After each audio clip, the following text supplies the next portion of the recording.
Hello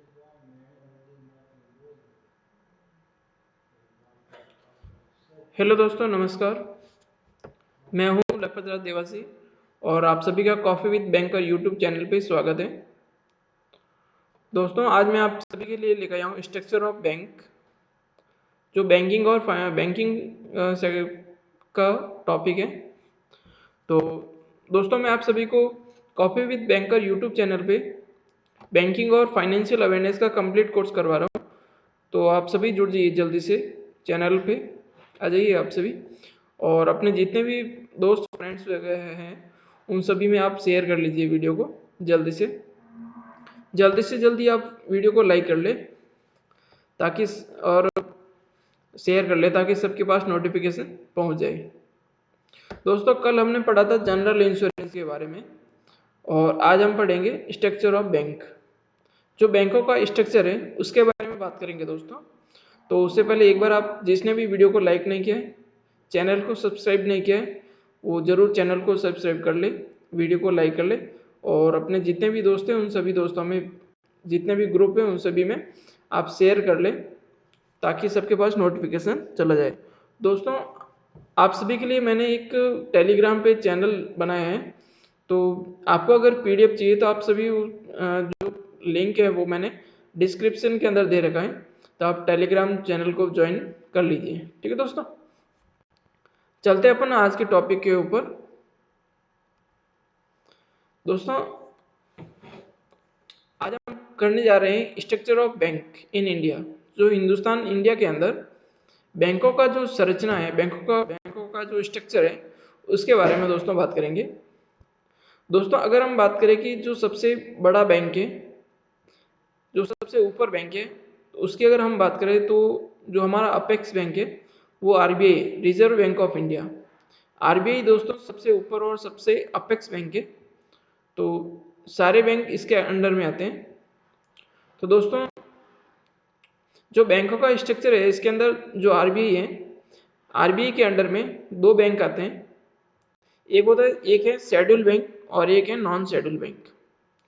दोस्तों, हम बात करेंगे कि शेड्यूल बैंक क्या होता है और नॉन शेड्यूल बैंक क्या होता है, दोनों के बारे में बात करेंगे दोस्तों।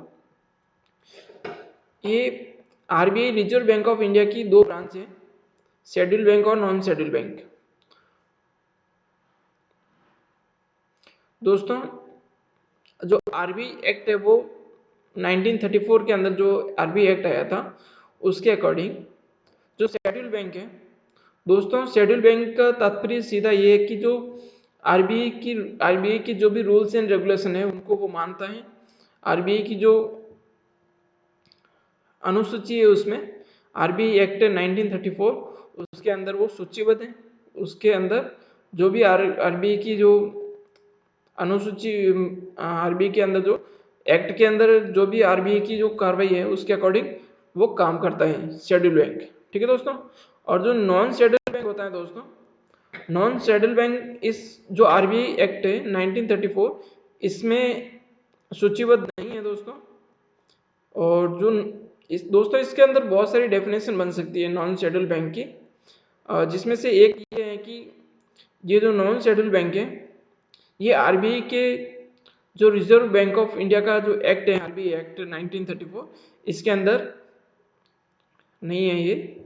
और सेकंड के दोस्तों हमने पहले अभी पढ़ा था हिस्ट्री ऑफ बैंकिंग, उसके अंदर दोस्तों हमने आरबीआई का हिस्ट्री पढ़ा था। उसके अंदर मैंने आपको एक चीज़ बताया था जिसका हेल्टन यंग कमेटी। दोस्तों, जब हेल्टन यंग कमेटी आई थी तो उस टाइम हेल्टन यंग कमेटी ने बताया था कि जो भी 5 लाख से जो नीचे की जिन जिन बैंक की कैपिटल है उन सभी बैंकों को नॉन शेड्यूल बैंक घोषित कर दिया था। तो जिसकी कैपिटल 5 लाख से ऊपर थी वो शेड्यूल बैंक में रही और जिनकी कैपिटल 5 लाख से कम थी वो सारे नॉन शेड्यूल बैंक हैं। ठीक है दोस्तों, तो इसमें आपको ये पॉइंट याद रखना है कि शेड्यूल बैंक क्या होता है, नॉन शेड्यूल बैंक क्या होता है। अगर हम दोस्तों नॉन शेड्यूल की बात करें तो नॉन शेड्यूल बैंक में दोस्तों जैसे स्टेट बैंक ऑफ सिक्किम हो गया। दोस्तों, स्टेट बैंक ऑफ सिक्किम ये एक नॉन शेड्यूल बैंक है, क्योंकि जैसा कि आप सभी जानते ही हैं कि जो सिक्किम था वो हमारे जो स्टेट है, स्टेट में सबसे जो लास्ट में जुड़ने वाला स्टेट है सिक्किम। तो इसमें दोस्तों स्टेट बैंक ऑफ सिक्किम अलग से इनका बैंक है। तो ये स्टेट बैंक ऑफ सिक्किम ये नॉन शेड्यूल बैंक है, ये आरबीआई के अंडर में नहीं है। इसका सीधा तात्पर्य यही है दोस्तों कि जो नॉन शेड्यूल बैंक है वो डायरेक्टली आरबीआई के अंडर में आरबीआई के रूल्स रेगुलेशन फॉलो नहीं करते हैं, वो सेपरेट उनका सिक्किम का बैंक हो गया। ठीक है, वैसे ही दोस्तों एक है Kerala cooperative bank. Kerala cooperative ने भी केरला गवर्नमेंट ने भी ऐसे ही अपना बैंक बना लिया था, तो केरला स्टेट के लिए। तो उसमें भी केरला कोऑपरेटिव बैंक वो भी नॉन शेड्यूल बैंक है, तो इसी टाइप हो गया। या फिर जो लोकल एरिया बैंक होते हैं दोस्तों, जो भी लोकल एरिया बैंक होते हैं उसके अंदर ही दोस्तों जो लोकल एरिया बैंक होते हैं वो आरबीआई का जो रूल्स एंड रेगुलेशन है उसे वो फॉलो नहीं कर पाते हैं। तो इसके लिए जो भी जितने भी लोकल एरिया बैंक है वो सारे जितने नॉन शेड्यूल बैंक के अंदर आते हैं। ठीक है दोस्तों, तो इसके बारे में हम देख लेते हैं। जो शेड्यूल बैंक है, शेड्यूल के बैंक के बारे में लिखा है कि those banks which have been included in the second schedule of Reserve Bank of India act 1934, वे बैंक जिन्हें भारतीय रिजर्व बैंक अधिनियम 1934 की दूसरी अनुसूची में शामिल किया गया है, वो सारे बैंक दोस्तों शेड्यूल बैंक है। और non schedule bank those which are not listed in the second schedule of the RBI act 1934, जो आरबीआई एक्ट 1934 के अंदर लिस्टेड नहीं है। और इसके साथ ही दोस्तों banks capital of less than 5 lakh rupees qualify as non schedule bank, जो गैर अनुसूची के अंदर है वो बैंक है, वो वे जो आरबीआई अधिनियम 1934 की दूसरी अनुसूची में सूचीबद्ध नहीं है और 5 लाख रुपए से कम की बैंकों की पूंजी की गैर अनुसूचित बैंकों के रूप में अर्हता प्राप्त करती हैं। ठीक है दोस्तों, तो ये हो गया आपका शेड्यूल बैंक और नॉन शेड्यूल बैंक, दोनों में डिफरेंस आपको पता चल गया। तो इसी टाइप में अपन आगे बढ़ेंगे, आगे पढ़ेंगे। आगे हम बात करेंगे शेड्यूल बैंक के बारे में। शेड्यूल बैंक कितने टाइप के होते हैं, नॉन शेड्यूल के बारे में मैंने आपको बता दिया। अभी हम बात करेंगे शेड्यूल बैंक के बारे में। ठीक है दोस्तों, तो आ जाइए दोस्तों। शेड्यूल बैंक भी अब 2 पार्ट में डिवाइड हो रहा है। शेड्यूल बैंक भी 2 प्रकार के होते हैं, एक होता है कॉमर्शियल बैंक और एक होता है नॉन कॉमर्शियल बैंक। जिस प्रकार दोस्तों आरबीआई 2 पार्ट में डिवाइड हुआ था, शेड्यूल बैंक और नॉन शेड्यूल बैंक 2 ब्रांच में, उसी टाइप में जो शेड्यूल बैंक है वो कॉमर्शियल बैंक और नॉन कॉमर्शियल बैंक में है। तो कॉमर्शियल बैंक क्या होता है और नॉन कॉमर्शियल बैंक क्या होता है, इन दोनों के बारे में हम बात करेंगे दोस्तों। जो कॉमर्शियल बैंक है, इसके अंदर कॉमर्शियल बैंक का सीधा तात्पर्य ये है कि दोस्तों कि जिसमें कॉमर्शियल बैंक के अंदर कस्टमर्स जाते हैं, कस्टमर्स कैश डिपॉजिट करते हैं, account saving current account opening करते हैं, लोन लेते हैं। ये सारे जो कस्टमर के साथ लेन देन होता है और जो भी बैंक है वो सारे कॉमर्शियल बैंक है। और जिन बैंकों के साथ कस्टमर का आदान प्रदान नहीं होता है, कस्टमर के साथ में जो भी ये नहीं होता है, तो उन्हें हम नॉन कमर्शियल बैंक कहते हैं। ठीक है दोस्तों, तो देख लेते हैं कॉमर्शियल बैंक क्या होता है, नॉन कॉमर्शियल बैंक क्या होता है। तो commercial bank is a financial institution that provides services like loans, certificates of deposit, saving bank accounts और bank overdrafts etc to its customers. जो कस्टमर को ये सारी सेवाएं प्रदान करता है, तो ये सारे कॉमर्शियल बैंक होते हैं। और जो नॉन कॉमर्शियल होते हैं वो दोस्तों कस्टमर के साथ डीलिंग नहीं करते हैं। एक्चुअल में जो नॉन कॉमर्शियल बैंक होता है उनका डायरेक्ट गवर्नमेंट के साथ रहना है, वो गवर्नमेंट के साथ में काम करते हैं। दोस्तों जो कॉमर्शियल बैंक रहता है इसका जो मेन पर्पज है वो प्रॉफिट कमाने का रहता है। कॉमर्शियल जितनी भी कॉमर्शियल बैंक है वो प्रॉफिट कमाने के लिए रहती हैं। जैसे कि जो कस्टमर बैंक के अंदर जाते हैं तो वो बैंक आप चाहे बैंक के अंदर कैश डिपॉजिट करते हो या फिर आप एफडी करवाते हो, आरडी करवाते हो, तो ये सारे जो आपके जो कैश है उसको बैंक लोन पे देती है। तो जो आपको अगर मान लो एफडी आरडी करवाते हो तो आपको मान लो 5% में आपको इंटरेस्ट मिला है, और विदाउट एफडी आरडी मान लो सपोज आपको 3% का इंटरेस्ट मिला है। तो दोस्तों ये आपको मिला। इसके बाद जो आपका जो कैश है उसको वो अगर लोन में देंगे तो 10% का उनके ऊपर ब्याज लगेगा। तो वो 10% दोस्तों 7% और 5% ये बैंक का प्रॉफिट हो गया। तो इसी प्रकार सारे जो कॉमर्शियल बैंक है वो सभी प्रॉफिट कमाने के लिए होते हैं दोस्तों, और जो नॉन कॉमर्शियल बैंक होते हैं दोस्तों ये प्रॉफिट कमाने के लिए नहीं होते हैं। इनका उद्देश्य ही नहीं है कि दोस्तों उन्हें प्रॉफिट कमाना है। जो नॉन कॉमर्शियल बैंक होता है दोस्तों इनको DFI भी कहते हैं, डेवलपमेंट फाइनेंशियल इंस्टीट्यूट, जिन्हें हम DFI डेवलपमेंट फाइनेंशियल इंस्टीट्यूट भी कहते हैं।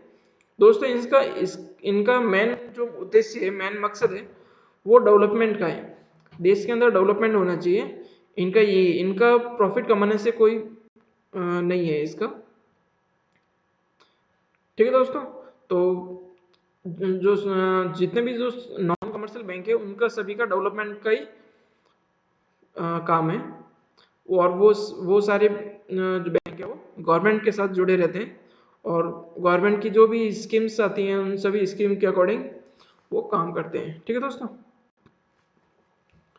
तो जैसे नॉन कमर्शियल बैंक की अगर हम बात करें तो जो नॉन कमर्शियल बैंक है उसमें नाबार्ड हो गया, सिडबी हो गया, एक्जिम हो गया, NHB हो गया, NIBFID हो गया, ये सारे ये दोस्तों नॉन कमर्शियल बैंक है। फॉर एग्जांपल अगर हम बात करें कि जैसे मुद्रा योजना है, अगर हम बात करें कि दोस्तों 2022-23 के अंदर जो मुद्रा योजना थी, तो गवर्नमेंट ने एक स्कीम निकाली मुद्रा योजना के तहत पे कि जो भी 3,000 करोड़ का लोन बांटना है, तो दोस्तों वो सारे लोन कौन बांटेगा? वो गवर्नमेंट तो बांट नहीं सकती। तो ये सारे दोस्तों जैसे जो मुद्रा योजना है ये सिडबी के तहत काम करती है। तो सिडबी आपके बैंक को देगी और आपका बैंक आपको प्रोवाइड करेगा। ठीक है दोस्तों, इसी प्रकार अगर मान ले 2023 के अंदर जैसे अभी गवर्नमेंट ने बोल दिया कि किसानों के लिए 17,000 करोड़ का लोन प्रोवाइड करना है, तो दोस्तों वो नाबार्ड के जरिए किसानों तक पहुंचेगा।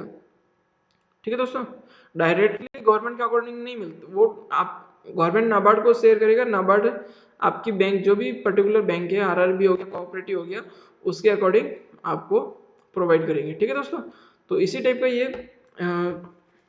बैंक काम करते हैं।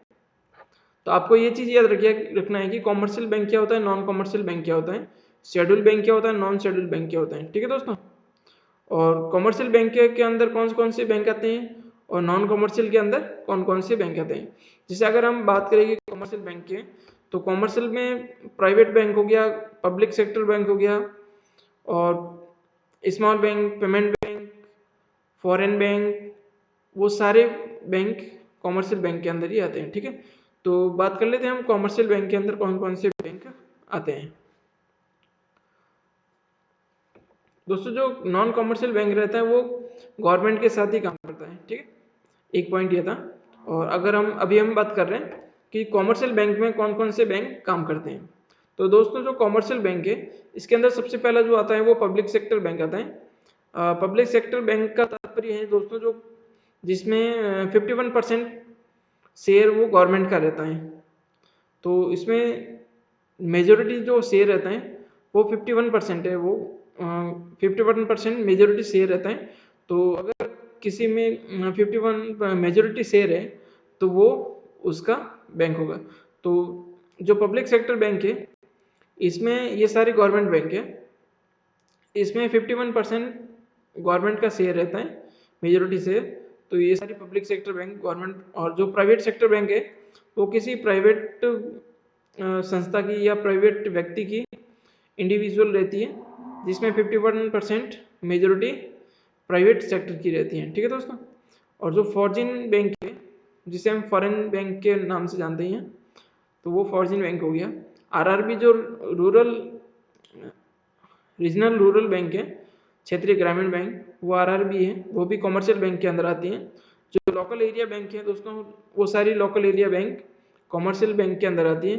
जो कोऑपरेटिव बैंक है वो सारी कोऑपरेटिव बैंक कॉमर्शियल बैंक के अंदर आती है। जो स्मॉल बैंक है, पेमेंट बैंक है, ये भी दोस्तों कॉमर्शियल बैंक के अंदर आती हैं। ठीक है दोस्तों, और इसके आगे हम देख लेंगे तो जो नॉन कॉमर्शियल बैंक है, नॉन कॉमर्शियल बैंक के अंदर जैसे नाबार्ड हो गया, सिडबी हो गया, एक्जिम हो गया, एनएचबी हो गया, एनएबीएफआईडी हो गया, ये सारे दोस्तों जो बैंक है, पांचों बैंक, ये नॉन कॉमर्शियल बैंक है और ये गवर्नमेंट के साथ सीधा डेवलपमेंट, कंट्री के अंदर डेवलपमेंट का काम करते हैं। ठीक है दोस्तों, इंडिया में डेवलपमेंट का काम के लिए के उद्देश्य से ये काम करते हैं। ठीक है दोस्तों, तो एक बार हम देख लेते हमने क्या क्या पढ़ा था, तो बात कर लेते एक बार वापस।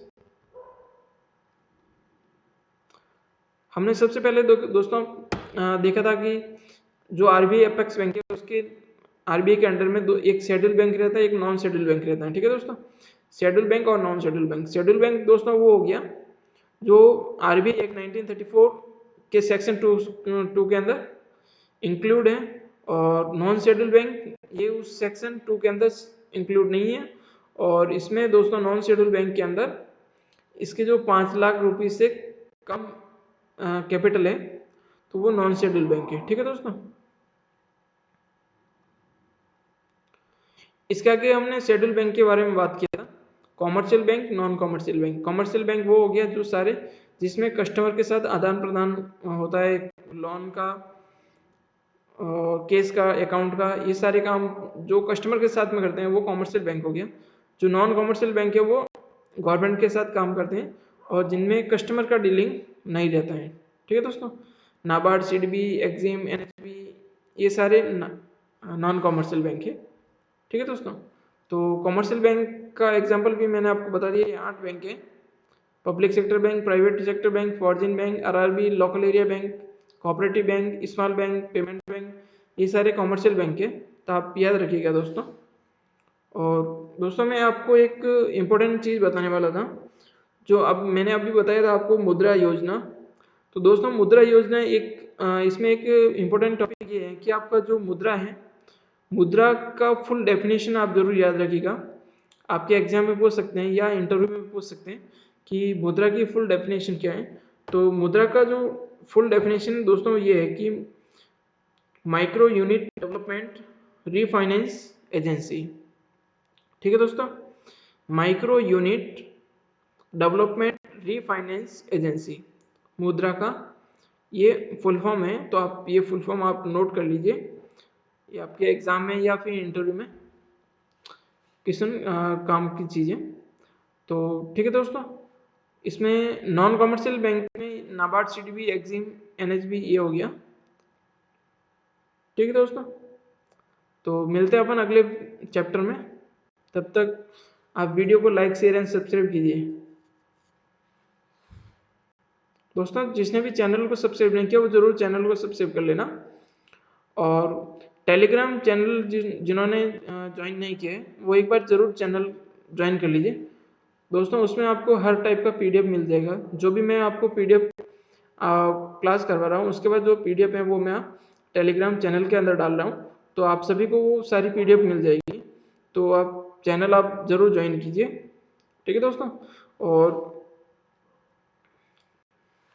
आप coffee with banker YouTube channel को भी सब्सक्राइब कर लीजिए। ठीक है दोस्तों, मिलते हैं अगली वीडियो में।